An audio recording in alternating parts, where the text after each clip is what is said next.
nosotros hoy. Y por si no se habían dado cuenta, el título del mensaje de hoy es: los siervos del Señor aman a Dios. Y en realidad es un privilegio el hecho de que Dios nos haya llamado a ser siervos de Él. No merecemos el lugar, pero Dios ha decidido dárnoslo. Entonces hay que reconocerlo, como dijo Joel, y aprovecharlo a lo máximo. ¿Ya están en Mateo? Ok. Dice la Escritura: entonces los fariseos, oyendo que había hecho callar a los saduceos, se juntaron a una. Y uno de ellos, intérprete de la ley, preguntó por tentarle, diciendo: Maestro, ¿cuál es el gran mandamiento en la ley? Jesús le dijo: amarás al Señor tu Dios con todo tu corazón, y con toda tu alma, y con toda tu mente. Este es el primero y grande mandamiento, y el segundo es semejante: amarás a tu prójimo como a ti mismo. De estos dos mandamientos dependen toda la ley y los profetas. Lo que aquí hay en cuanto a información, en cuanto a instrucción que nosotros necesitamos es mucha, es demasiada información lo que se está llevando a cabo en estos versículos. Los saduceos y los demás intérpretes de la ley que ahí estaban discutiendo con Jesús, estaban escuchando las enseñanzas de Jesús. Y Jesús había hecho callar a los saduceos que le habían preguntado sobre la resurrección, siendo que ellos no creían en la resurrección, solamente querían encontrar a Jesús en algún error y así poder llevar a cabo su plan malévolo de llevarle a la cárcel, de llevarle al madero, de crucificarle y deshacerse de él. Quien le hizo la pregunta por tentarle, que nos dice ahí que es un intérprete de la ley, es como si ahora nosotros pusiéramos o oyéramos o entrara en nuestra congregación un abogado que está consciente de lo que está sucediendo, sabe todas las reglas en cuanto a la seguridad, sabe todas las reglas y las leyes en cuanto a lo que nosotros debemos estar haciendo, cuántas personas caben en este edificio y todas esas cosas. Entonces es como si estuviera un abogado confrontando allí a Jesús, preguntándole cierta cosa: ¿cuál es el mandamiento más grande y más importante que Dios enseña en su palabra? Y Jesús no dudó en contestar de la manera bíblica, de la manera que Dios contestaría, porque Jesús se fue a la ley de Moisés, citando lo que ellos tenían como ley, que ellos recitaban por la mañana y recitaban por la tarde.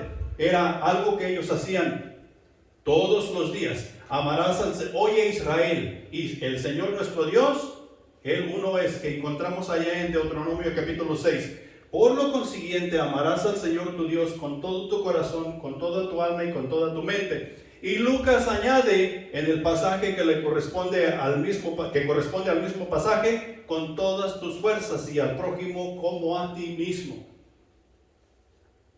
Lo cual dejó callado a este abogado también, porque estaba contestando de acuerdo a lo que ya estaba instituido por Dios según la ley de Moisés. Para nosotros no viene a ser diferente, para nosotros viene a ser de igual manera. ¿Cómo es que tú y yo debemos amar a nuestro Dios? ¿Cómo es que tú y yo debemos desarrollar nuestras vidas de acuerdo al amor que Dios ha compartido con todos y cada uno de nosotros?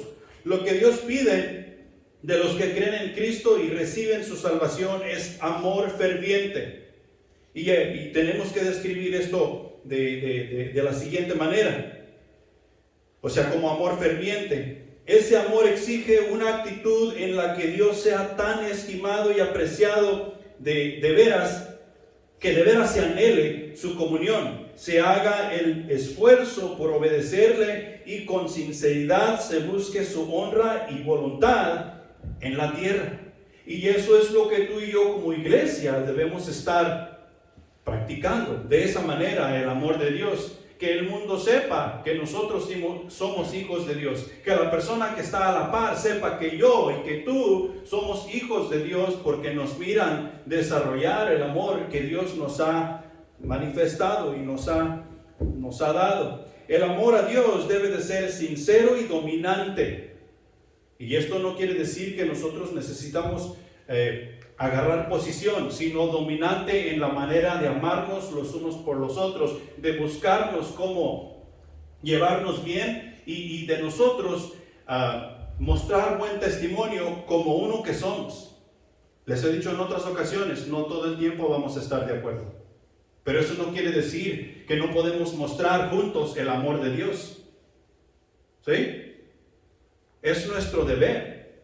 Tenemos diferentes caracteres, tenemos diferentes gustos, tenemos diferentes razonamientos, pero juntos debemos mostrar el amor de Dios con una misma meta, en un mismo sentir, en un mismo espíritu, con un mismo Dios. Se requiere que los hijos de Dios amen a todas las personas, incluso a sus enemigos. Y para esto, Romanos 13:10 nos dice lo siguiente: el amor no hace mal al prójimo, así que el cumplimiento de la ley es el amor. Y de esa manera, cuando nosotros estamos amando aún a nuestros enemigos, estamos cumpliendo con la ley que Dios ha establecido para que tú y yo podamos tener una relación amplia y estrecha delante de Él. Amplia en amor y estrecha en nuestra relación con Él. Y quiero darte aquí unos números que encontré que de veras son un poco perturbantes en cuanto a nuestro estatus en la sociedad y que nos debe motivar a nosotros a ser un poco mejor, tanto en nuestras casas los unos para con los otros y con nuestros vecinos, para que ellos vayan conociendo el amor de Dios por medio de cada uno de nosotros. ¿Qué es lo que nos motiva a querer compartir el amor de Dios? Tenemos que hacernos esa pregunta. Así como que, ¿qué es lo que nos motiva a ir a trabajar para tener dinero?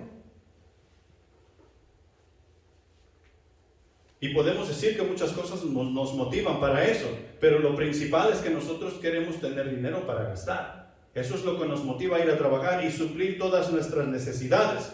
Pero no lo miramos de la misma manera en cuanto al amor de Dios. Lo que nos va a motivar en cuanto a compartir el amor de Dios con otros es mantenernos en la Escritura y mantenernos en oración.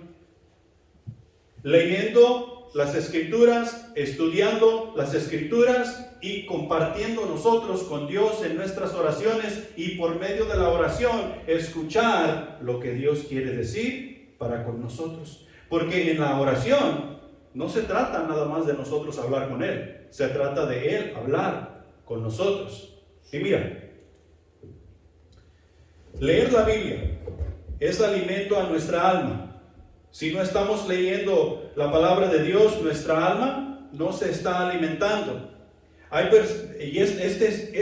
Este estudio fue hecho por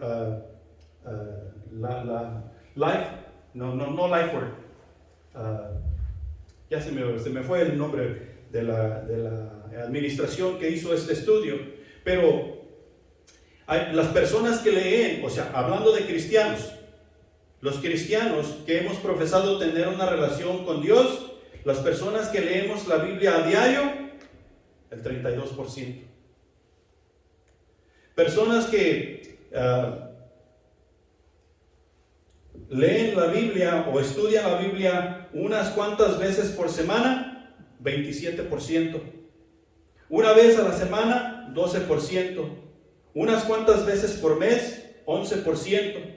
Una vez al mes, 5%. Rara vez y casi nunca, 12%. Y estamos hablando aquí de nosotros. Los que decimos creer en Jesús, los que decimos tener una relación con Dios. Yo quisiera que todos nosotros estuviéramos entre el 32%, pero aún así, viéndolo desde ese punto de vista, no debe de ser el 32%, porque los siervos del Señor aman a Dios. Y si los siervos del Señor aman a Dios, nosotros debemos leer la palabra de Dios un 100% del tiempo, todos los días. Todos los días, no importa que sea sábado. De alguna manera o de otra se nos ha hecho, o nosotros hemos llegado a creer que el sábado es para descansar y estar viendo televisión y hacer cosas en la casa, la Biblia se puede esperar hasta el día de mañana. El día de mañana el día domingo es día de ir a la casa de Dios. Allí vamos a leer. Y muchos de nosotros, lo único que leemos es lo que leemos en la casa de Dios. El domingo por la mañana, el domingo por la tarde, en el servicio de celebración. Y no debe de ser así, porque los siervos del Señor aman a Dios. El amor del creyente por su Dios tiene su inicio en Cristo Jesús. Si nuestra relación con Cristo Jesús no es lo que debe ser, no estamos iniciando en el amor que Dios quiere que tú y yo tengamos por Él. Primera de Juan 4:19 nos es bien claro en decirnos: nosotros le amamos a Él porque Él nos amó a nosotros primero. Él ya nos amó, Él ya hizo todo lo que tenía que hacer. Es más, Él aún nos sigue amando antes de que nosotros decidimos, aún siendo creyentes, aún teniendo a Jesucristo como Salvador, amarle. Nosotros podemos amarle a Él porque Él nos amó primero a nosotros. Punto número 1, y trataré de ser un poco breve. El amor verdadero es mucho más que palabras, y muchos de nosotros, si no es que todos, nos podemos identificar con esta oración. El amor verdadero es mucho más que palabras, especialmente cuando nosotros estamos tratando de enamorar a alguien o alguien está tratando de enamorarnos a nosotros. El amor que nosotros sentimos por esa persona es mucho más que palabras. No es solamente un te amo, me gustas o quiero estar contigo. Es mucho más que eso. Invertimos tiempo, invertimos dinero, invertimos esfuerzo para que esa persona realmente se dé cuenta que le amamos y que queremos algo más que una simple amistad. Y lo mismo hizo Dios aquí. El amor que Él nos ha dado, el amor que Él nos ha brindado es mucho más que palabras. No solamente Dios nos dijo: yo amo al mundo. Si Dios únicamente hubiera dicho: yo amo al mundo, las primeras 3 palabras del versículo 16 de Juan capítulo 3 fuera todo lo que nosotros tuviéramos, pero no se detiene ahí, sino que sigue con decir que por tal razón Él dio a su Hijo unigénito, para que todo aquel que en Él crea no se pierda, mas tenga vida eterna. Es no solamente la salvación, sino que aparte de la salvación, esa persona que cree en Jesús pueda tener vida eterna y no perezca jamás. Tal es su amor, y ese amor es mucho más que palabras. Dios pide amarle de la misma manera que Él nos ama. O sea que solo necesitamos corresponder al amor que nos ha sido brindado. Es necesario recordar que nosotros no somos Dios. Si Dios dijera: yo te amo, eso bastaría, porque su palabra vale. Su palabra no falla. Su palabra es fiel y sincera. Y nosotros podemos llevar su palabra al banco y depositarla y obtener un 100% de su peso. Pero nosotros no somos Dios. Y Dios pide que nosotros le amemos de la manera que Él nos ha amado. Si decimos amar a Dios, nuestro amor por Él será más que simplemente palabras.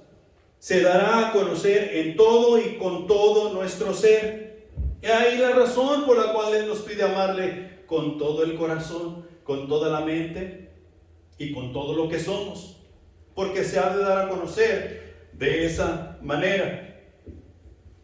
Con todo el corazón. El corazón es el centro de la vida física, mental y espiritual. No hay campo para ninguna otra cosa si nosotros vamos a amar a Dios, porque el corazón es el centro de la vida física, mental y espiritual. O sea que el corazón y el intelecto están estrechamente relacionados. El corazón, por decirlo de otra manera, y la facultad de la mente que permite aprender, entender, razonar, para así poder tomar decisiones y una idea determinada de la realidad. de la realidad. Porque hoy en día se nos dice que cualquier cosa que yo digo es realidad. Y cualquier cosa que tú dices es realidad. Y lo definimos de esta manera. Esa es tu realidad. Pero esta es mi realidad. Y eso es un error. Hay una verdad absoluta. Por ejemplo, ¿a dónde vamos a dar si no tenemos a Jesucristo como Salvador? ¿Quién es el único que salva? Esas son realidades absolutas. Y aparte de esas no hay. No importa lo que nosotros creamos. No importa lo que nosotros digamos. Son realidades absolutas. Y el corazón está ligado de tal manera a la mente que nos permite aprender, entender, razonar y tomar decisiones, lo cual determina la realidad en la cual vivimos. Y nosotros podemos atestar a eso. Nosotros nos dimos cuenta de una gran realidad cuando llegamos al conocimiento de Cristo Jesús y nuestra vida cambió o comenzó a cambiar, tomó otro rumbo porque llegamos al conocimiento de la realidad en sí en Cristo Jesús. También cuando se habla del corazón, el corazón está vinculado con el pensamiento. Con el pensamiento. En nuestro pensamiento, allí se encuentran ideas. Allí se encuentran cosas flotando, las cuales nosotros les damos vuelta y vuelta y vuelta y vuelta. Y a veces nosotros tratamos de atar una cosa con otra para poder entender esa realidad. Y está ligado con nuestro pensamiento. Cuando nosotros en nuestro pensamiento llegamos a la conclusión, ¿qué sucede? Lo llevamos a la acción. Pero todo eso comenzó en nuestro corazón, en lo que es el asiento de la vida. Todo eso comenzó ahí, está ligado a nuestro pensamiento. Cuando se habla del corazón, también nos da a entender que está íntimamente relacionado con los sentimientos y afectos de las personas. Y es ahí por eso que nosotros decimos cuando estamos enamorados, es que lo siento en el corazón. Y realmente cuando nosotros estamos enamorados de tal persona o estamos enamorados de Dios, no hay nada en lo absoluto que pueda cambiar eso.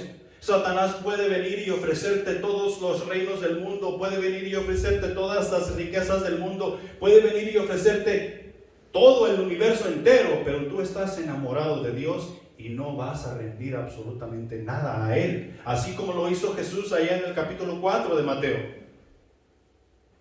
¿Por qué? Porque Jesús estaba enamorado de su Padre y sigue enamorado de su Padre.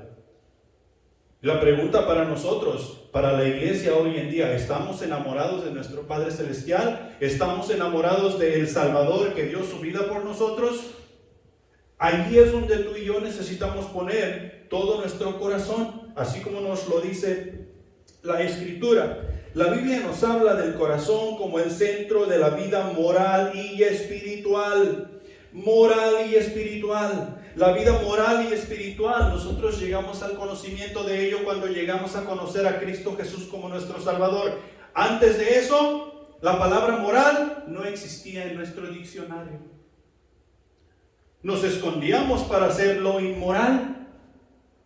Y cuando llegábamos a un lugar donde no deberíamos estar diciendo palabras inmorales, no las decíamos. Sí sabíamos que era, pero no lo desarrollábamos, únicamente en ciertos lugares y en ciertas ocasiones. Pero cuando llegó el conocimiento de Cristo Jesús, es como si nos hubieran puesto un gran foco sobre nosotros y todas esas cosas quedaron al descubierto. Y ahora donde quiera que nosotros íbamos, tenemos ese gran foco sobre nosotros y pena nos da, aún con las personas que no conocemos, porque todas esas cosas están a la luz, debido a que es la luz de Cristo Jesús.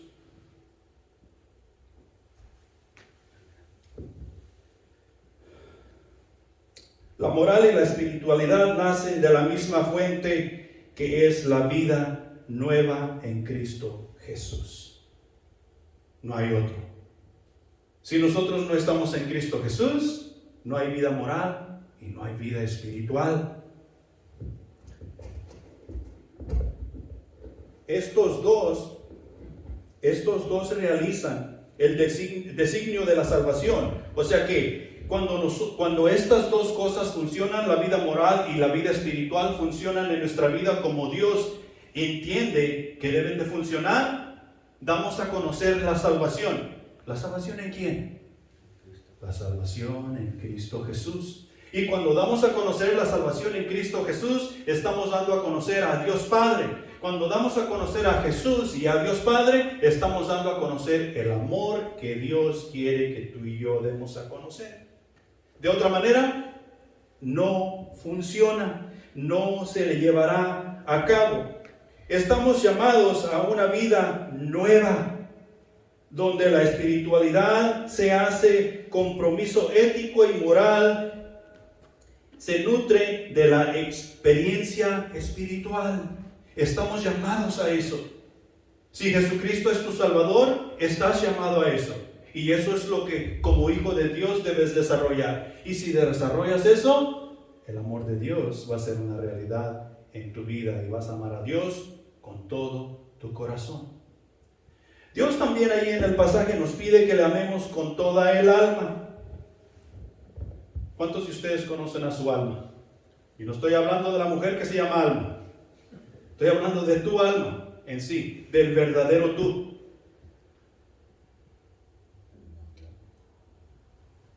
Cuando vamos a la Escritura y buscamos lo que Dios quiere decir con alma, Dios está hablando de su aliento. ¿Sí? De su aliento. Allá en Timoteo se nos dice que toda la Escritura es inspirada. Y algunos teólogos dicen que es que toda la Escritura es inspirada, es aliento de Dios. Allá en Génesis, me parece que es el capítulo 2. ¿Tienes el versículo ahí, viejo? Capítulo 2, versículo 7. Donde dice que Dios dijo, hagamos al hombre. Y en el versículo 7, entonces Jehová Dios formó al hombre del polvo de la tierra y en su nariz aliento de vida. Y fue el hombre un ser viviente. ¿Te imaginas a Dios ahí agarrando al hombre de la nariz? Y ya, el hombre vivió. ¿Qué crees que sopló Dios en su nariz? El alma. Dios sopló en la nariz de Adán el alma. Y cuando Adán recibió esa alma que Dios sopló en su nariz, fue un ser viviente. Si tú y yo vamos a amar a nuestro Dios con toda el alma, lo que viene a significar es que tú y yo debemos amar a Dios con toda nuestra vida. Porque la ausencia del alma en el cuerpo es muerte. Es muerte. Tú y yo necesitamos aprender a amar a Dios como si nuestra vida dependiera de ello. Y si lo miramos de esa manera, realmente nuestra vida depende que si amamos a Dios o no. ¿A quién de ustedes le gusta ser amado a medias? ¿Qué crees tú si yo le dijera a Griselda, ¿sabes qué, Griselda? Yo solo te amo un 45%, porque tengo otra mujer que amo un 40% y tengo que dejar el resto del porcentaje para mis hijos. ¿Qué diría? Está bien, no hay problema.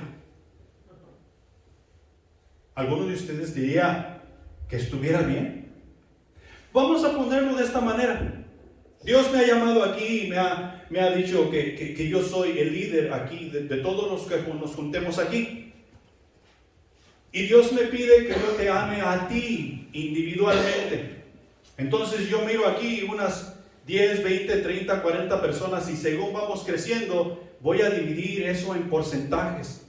Y luego si me caes bien, el porcentaje va a subir un poquito más. Y si tenemos problemas, el porcentaje va a bajar un poquito. Entonces a ti te voy a amar menos que a los demás. ¿Cómo ¿cómo llevaríamos a cabo la iglesia si fuera de esa manera? Para comenzar, no sería iglesia. Dios no estaría ahí. No estaríamos dando el mensaje de salvación. No estuviéramos instruyendo de vida y adecuada y bíblicamente. Porque Dios me pide a mí, como tu líder, que yo te ame a ti 100%. Y luego me pide que ame a la persona que está a la par tuya 100%. ¿Cómo crees tú que Dios te pide a ti que me ames a mí como tu líder? 100%. No un poco, no mucho, no a veces, sino un 100%. ¿Es fácil? No, no es fácil. ¿Cómo crees tú que Dios nos pide amarle a Él? Con toda el alma, con toda la vida. Nuestra vida depende del amor de Dios. Nuestra vida depende del amor de Dios. Dios también en el pasaje ahí nos pide que le amemos con toda la mente. Y la mente es el centro de la actividad intelectual. Simplemente pensamiento inteligente. Entonces diríamos que amar a Dios con toda la vida y amar a Dios con todo el corazón es una acción inteligente de nuestra parte. O sea que no es que nosotros no vamos a darnos cuenta que no amamos a Dios. Es un acto inteligente que tú y yo estamos llevando a cabo. Oh, es que yo no sabía que yo no debería hacer eso. Es un acto inteligente que tú y yo debemos de estar llevando a cabo. Es un pensamiento inteligente que se desarrolla desde el fondo de nuestro corazón y se lleva a cabo en nuestra vida, en amor para con nuestro Dios. Lo vamos a amar con todo el corazón, con toda el alma y con toda la mente. Y Lucas añade, con todas nuestras fuerzas. ¿Sabes? Estoy un poco fuera de forma física. Hace 2-3 semanas que fui a levantar los piedras para el jardín y la tierra y todo eso. Anduve adolorido como por unos 3 o 4 días. De estar cargando las piedras de la repisa al carrito y la tierra, y luego empujarlas hasta afuera, hasta el parqueadero, y luego echarlas del carrito a la camioneta. Las últimas 3 bolsas de tierra que eché eran así.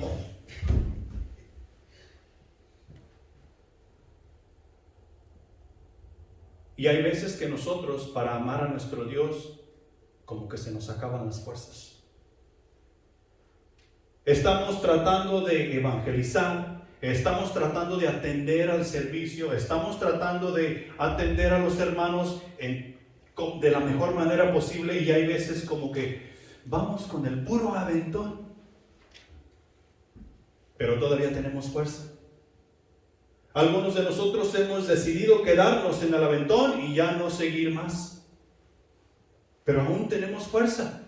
Dios dice con toda nuestra fuerza, con toda nuestra mente y con toda nuestra alma y todo nuestro corazón. Es que tú y yo debemos amar a nuestro Dios y no hay opción para ello. Tú no puedes, no es tu decisión decidir. Tú no tienes decisión.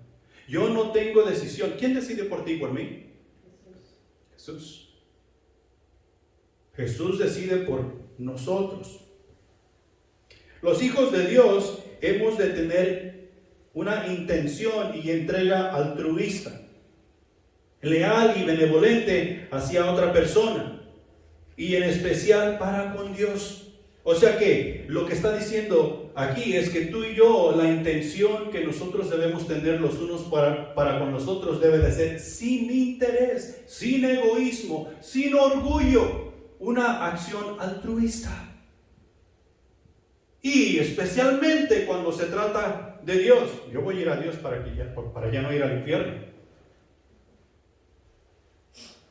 Y puede ser que encontremos la salvación de esa manera. Pero si la razón por la cual yo acepté a Jesús para ya no ir al infierno y de ahí ya no hice nada más, esa no es salvación. Esa no es salvación. Si tenemos la salvación en Cristo Jesús, nuestras vidas van a seguir desinteresadamente para con nuestro Dios, desinteresadamente para con la iglesia, desinteresadamente para con el mundo y los unos para con los otros. Y el orgullo siempre regresará. ¿Qué es lo que tenemos que hacer? Echarlo fuera. ¿Cómo? Con el estudio de la palabra y la oración. Punto número 2. La motivación del amor es lo que hace de nuestra obediencia verdadera obediencia. Y aquí tú y yo tenemos que preguntarnos, ¿qué es lo que motiva a nuestro amor para con Dios? Nuevamente, punto número 2. La motivación del amor es lo que hace de nuestra obediencia verdadera obediencia. El ejemplo más grande que tú y yo podemos encontrar en la palabra de Dios sobre la verdadera obediencia lo encontramos en Filipenses capítulo 2, versículo 8, donde dice lo siguiente: y estando en la condición de hombre, se humilló a sí mismo, haciéndose obediente hasta la muerte y muerte de cruz. Y aquí está hablando de Jesús. Jesús no tenía por qué venir a morir por la humanidad. Él no debía absolutamente nada, Él no pecó en lo absoluto, Él no hizo nada malo, Él no vivía inmoralmente. Todo eso le calificaba para ser el sacrificio perfecto que Dios requería requiere para que tú y yo lleguemos a conocerle como único y suficiente Salvador. Es el mayor ejemplo que tú y yo tenemos. Y mira, se humilló a sí mismo, tomó forma de siervo. Allá en Hebreos capítulo 5 versículo 8 nos dice lo siguiente: y aunque era hijo, por lo que padeció, aprendió la obediencia. Jesús aprendió a obedecer. Jesús no vino con ningún privilegio de decir, Jesús no va a ser tocado, Jesús va a vivir una vida perfecta porque va a tener los mejores maestros, porque va a tener los mejores padres, porque va a nacer a una familia rica y no le va a faltar absolutamente nada. Sino que fue todo lo contrario. Jesús nació a una familia pobre. Jesús nació en un tiempo de revoltura, donde ni siquiera se halló lugar para él, sino que tuvo que ir allá a nacer, llegar al mundo con los animales. Jesús tuvo que sujetarse a la instrucción de sus padres. Jesús tuvo que aprender un oficio como tú y como yo hemos aprendido un oficio. Y no es que Jesús hubiera aprendido a ser abogado, licenciado, ingeniero. ¿Qué es lo que aprendió Jesús? Carpintería. Carpintería. O sea, un trabajo de obrero. Jesús aprendió la obediencia. Se humilló a sí mismo, estando en la condición de hombre, siendo obediente hasta la muerte y muerte de cruz. Es el mayor ejemplo que nosotros tenemos en cuanto a la obediencia. Tenemos que ver qué es lo que motiva a nuestro amor para con nuestro Dios. Y cuando encontramos lo que motiva a nuestro amor para con Dios, encontraremos la verdadera obediencia. La obediencia es igual a escuchar. ¿Qué tienes que hacer para obedecer? Tienes que escuchar. La obediencia es igual a confiar, oír con actitud de sumisión. La persona escucha la palabra de Dios y decide confiar o no. La persona escucha la palabra de Dios y depende si la escucha con una actitud humilde y sumisa o no, qué es lo que va a hacer con ella. Depende cómo esté la condición del corazón de la persona, si se deja tratar de parte de Dios. Pero tú y yo tenemos que escuchar. Tú y yo tenemos que confiar para poder obedecer. Y sabemos que en cuanto a la palabra de Dios, a veces hay cosas que son muy confusas. He ahí la razón por la cual tú y yo llegamos al conocimiento de Dios por medio de la fe. Si no existiera la fe, entonces tendríamos que entender en su totalidad lo que la palabra de Dios dice. Pero como dije antes, la única palabra que vale oro es la palabra de Dios. Y podemos confiar 100% en esa palabra para poder accionar de acuerdo a ella y no estar en un error.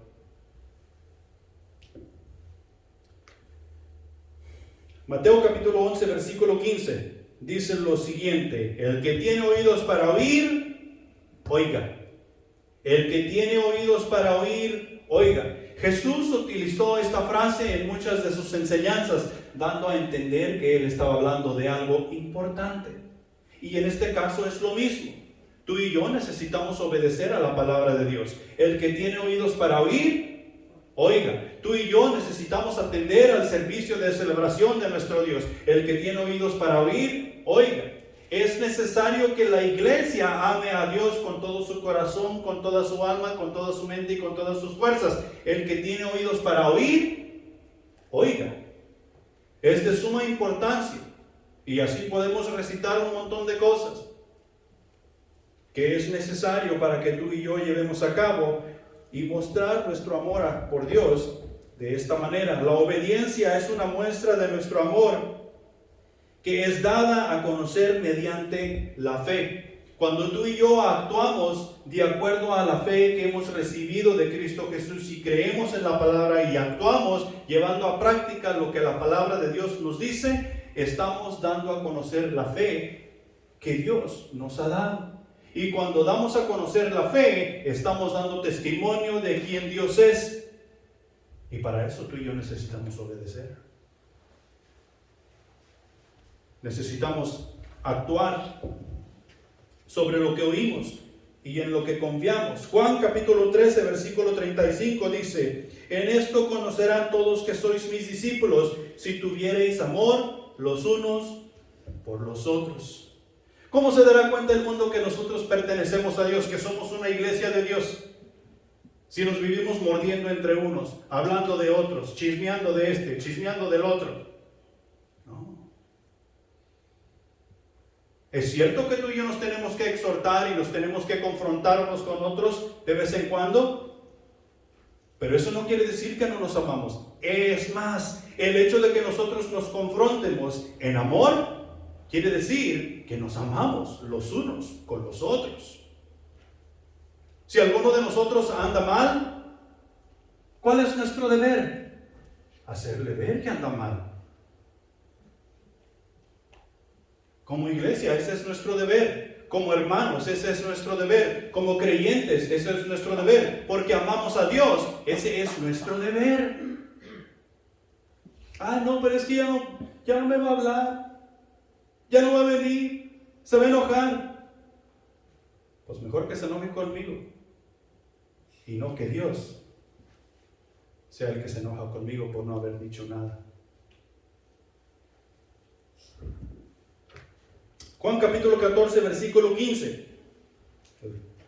Si me amáis, guardad mis mandamientos.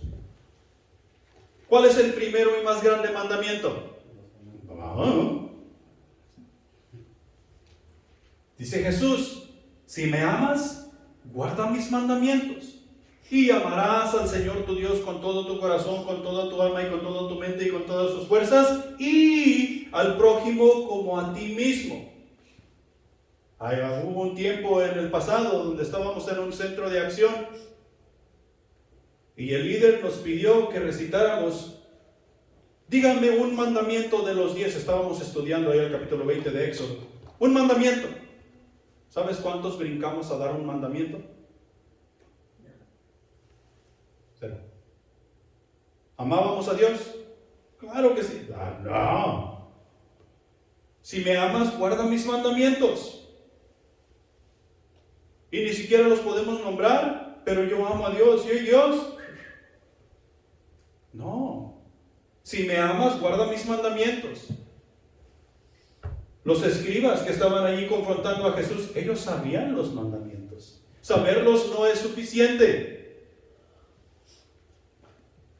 Aquí cuando Jesús está diciendo, guarda mis mandamientos, no está diciendo que te los sepas de memoria. No está diciendo que los mantengas en tu corazón. Está diciendo que los pongas por obra. Que los vivas, que los respires, que los comas, que los digieras y que los des a conocer en tu persona como estilo de vida. Eso es lo que está diciendo cuando nos dice, guarda mis mandamientos. En Primera de Juan capítulo 3, versículo 10, en esto se manifiestan los hijos de Dios y los hijos del diablo. Todo aquel que no hace justicia y que no ama a su hermano, no es de Dios. Y en muchas ocasiones, muchos hermanos de la iglesia prefieren confiar en aquellos que no son sus hermanos en el mundo, en vez de sus hermanos en la fe.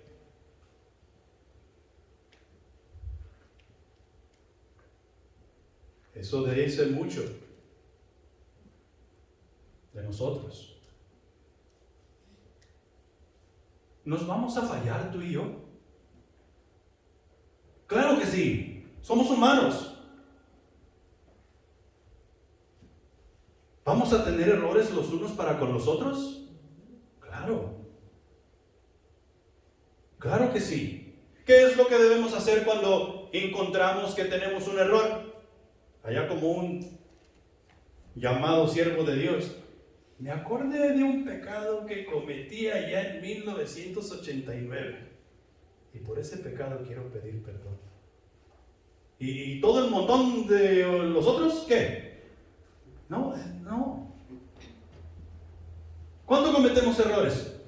Todo el tiempo. Todo el tiempo. ¿Eso quiere decir que no somos buenos hijos de Dios? No. Dios sabe que vamos a fallar. La cosa es cuánto amas tú a Dios y sabes que Dios te ama a ti. Si sabes que Dios te ama a ti y tú quieres amar más a Dios, tú vas a venir a Dios en arrepentimiento. Tú vas a venir y vas a hablar con Él. Y le vas a pedir que te perdone y que te ayude a ser mejor. Y vas a dejar en el altar el error por el cual llegaste ahí. No te vas a levantar con Él. ¿Y que vamos a batallar con ese error que dejamos en el altar? Claro que sí. Pero la motivación del amor es lo que nos ayuda a tener disciplina para dejar todas esas cosas que nos estorban en cuanto a nuestro amor por Dios. Disciplina. En esto se manifiestan los hijos de Dios y los hijos del diablo. A los hijos de Dios nos importa qué es lo que piensa nuestro Dios de nosotros. A ti te debe importar qué es lo que piensa Dios de ti. Nos debe importar.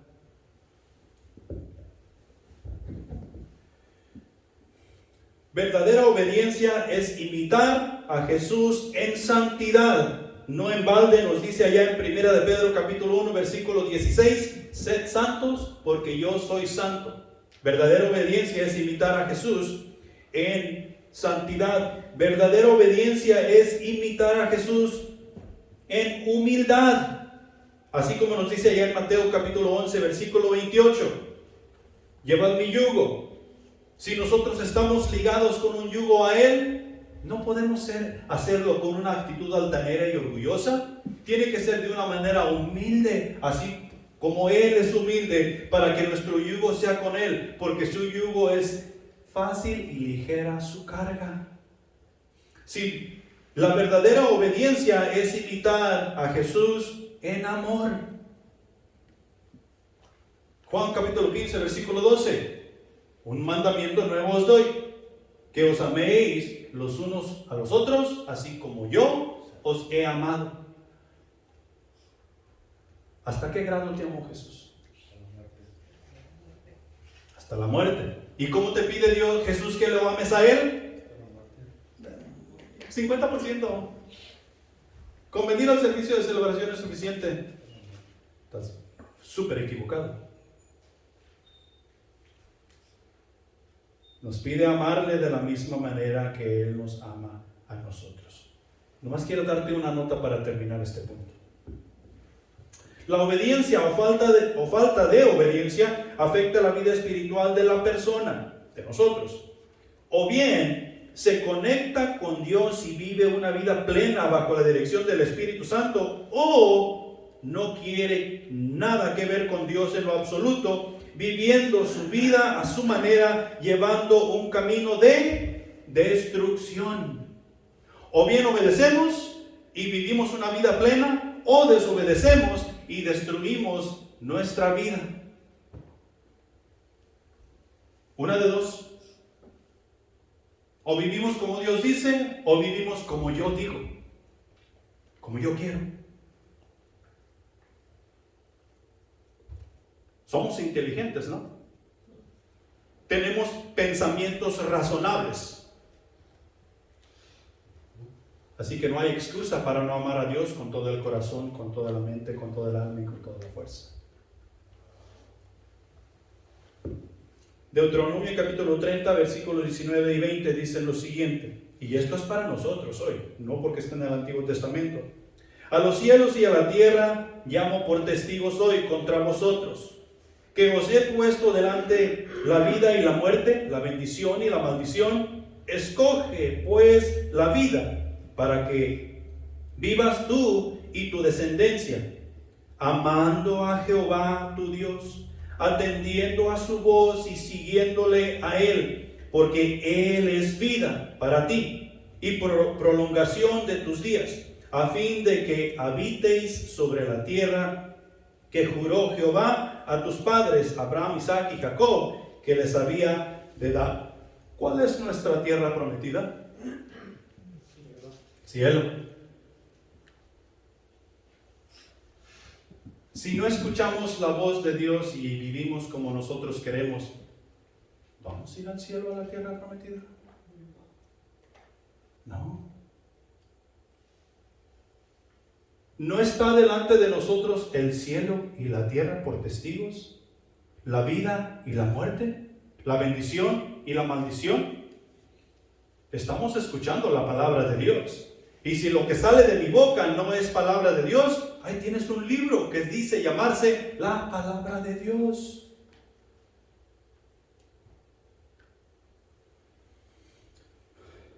Pregúntate nuevamente, ¿qué es lo que motiva tu amor por Dios? ¿Qué es lo que motiva tu vida? Y si tu respuesta no está de acuerdo a lo que hemos dicho en cuanto a amar a Dios con todo nuestro ser, necesitas hacer cambios hoy. Necesitas disciplinarte hoy, porque mañana no es una garantía. Podemos hoy, en la noche o más tarde, estar ante la presencia de Jesús para dar cuentas por la manera en que hemos vivido nuestra vida. Y necesitamos ponernos a cuentas. Y si estamos a cuentas con Él, siempre hay campo para mejorar.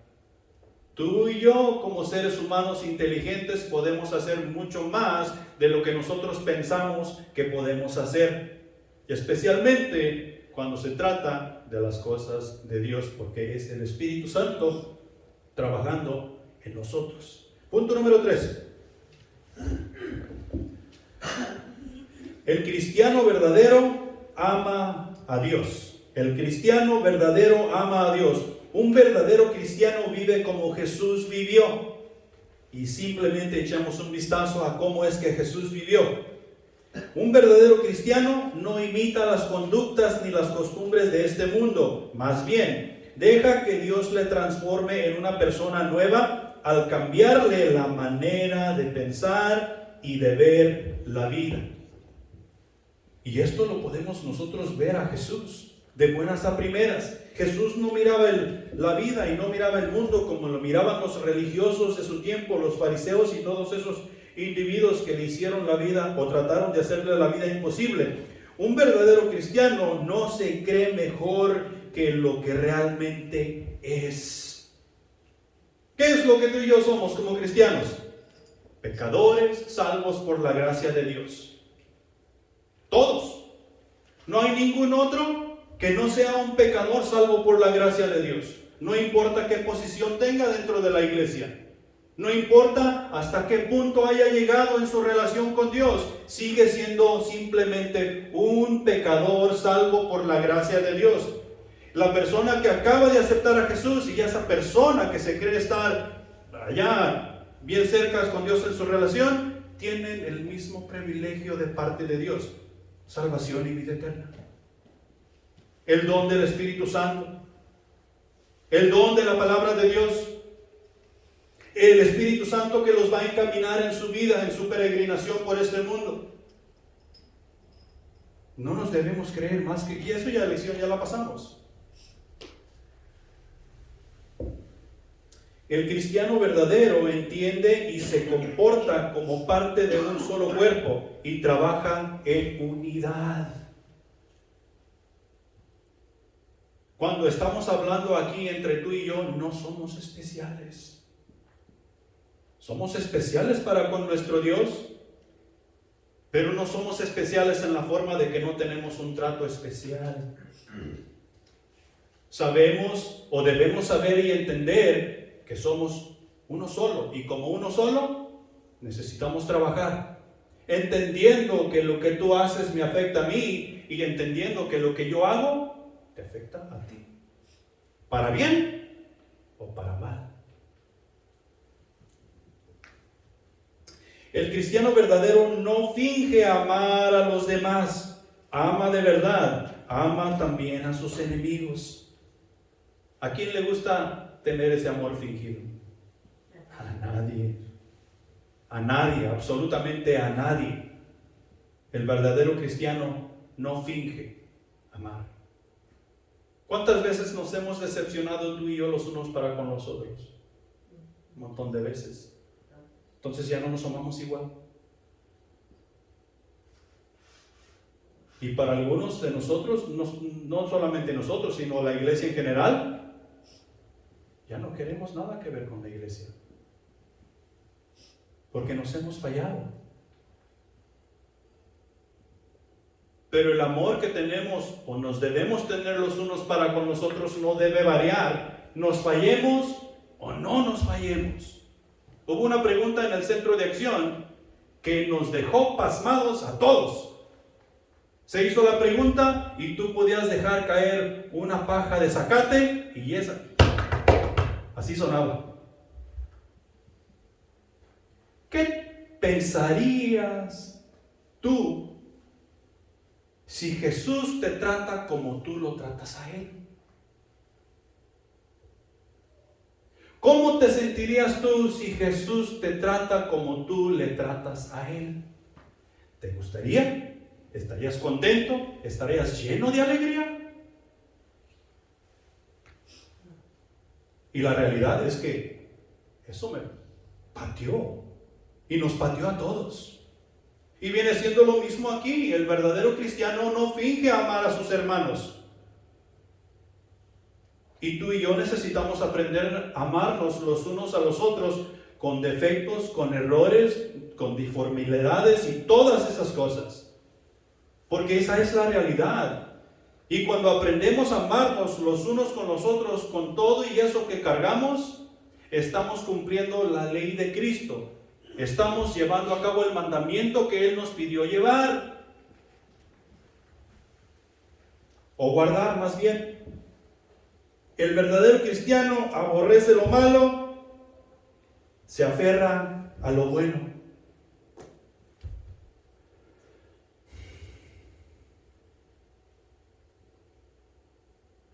Algunos dirían, o algunos dicen, ¿qué están haciendo allí, hombre?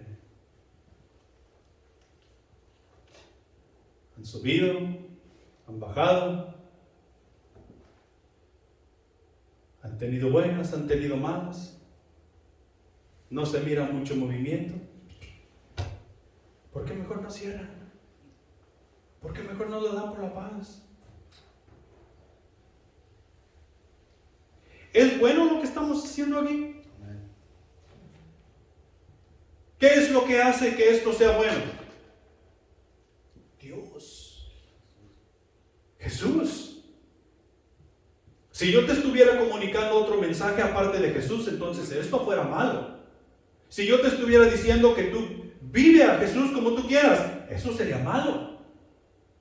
Vive con Dios como a ti te plazca. Eso es amar a Dios. Ama a Dios a tu manera. Eso sería malo. Mi mensaje siempre ha sido, y yo ojalá que siempre siga siendo, y si acaso no es, tú debes de decirme con todo derecho: ama a Dios, deja las cosas del mundo, apártate del mal, aférrate a lo bueno. Si es nomás una cosa buena que queda por hacer, aférrate a esa única cosa buena que puedes ver entre todo este montón de cosas malas. Porque ahí está Dios. Nos dice la palabra de Dios, ¿de dónde viene todo lo bueno? De Dios. De Dios. El verdadero cristiano no se da por vencido viendo todo el mal que sucede. Mira a Jesús. Bien pudo haber dicho: no vale la pena morir por estos cabezones. Pero no se aferró a eso. Se aferró a la voluntad de Dios, que es justa, perfecta y buena. Y fue y hizo y cumplió lo que tenía que hacer. El verdadero cristiano no es perezoso, más bien trabaja con esmero y sirve al Señor con todo entusiasmo, aun cuando no hay. No es perezoso, aquí nadie es perezoso, los hijos de Dios no son perezosos. ¿Qué hay que hacer? Hay que hacer esto, hay que hacer aquello. ¿Quién va? No, pues que vaya, que está a la par. No, es que yo no sé hacer nada. Pues vente, aquí aprendes. Y me voy a brincar unas de estas porque nos estamos alargando mucho, pero ya entendieron el punto, ¿verdad?